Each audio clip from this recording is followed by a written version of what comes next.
शेतकरी मित्रांनो, आज आम्ही अनकाई या शिवारामध्ये आलेलो आहे. इथं आमचे मित्र, तर आपलं नाव बालाजी पवार यांच्या क्षेत्रामध्ये आलो होतो. इथं अर्धा एकर कांद्यासाठी आपण आपले प्रोडक्ट दिले होते. भूअस्त्र आणि ग्रो मॅजिक जवळजवळ 1-1.25 महिना झाल्यानंतर त्यांच्या आपल्या कांद्यासाठी दिलेलं होतं. त्यातला हा एक जो वाफा आहे समोरचा फ्रंट साईडचा, खाली दाखवा सर, हा जो फ्रंट साईडचा वाफा आहे हा आपण सोडून द्यायला लावला होता. उर्वरित जेवढा पण भाग आहे तेवढ्या भागामध्ये आपण आपले प्रोडक्ट दिलेले, ठीक आहे.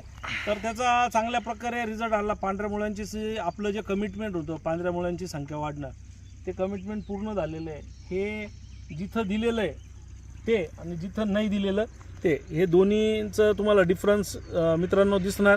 तरी पण आपले जे शेतकरी मित्र आहे त्यांना मी विचारलं, साहेब तुम्ही आपले प्रोडक्ट घेतले, तुम्हाला काय वाटलं जे प्रोडक्ट जमिनीतून दिले? आणि मी तुम्हाला बोललो होतो की पांढऱ्या मुळांची संख्या तुम्हाला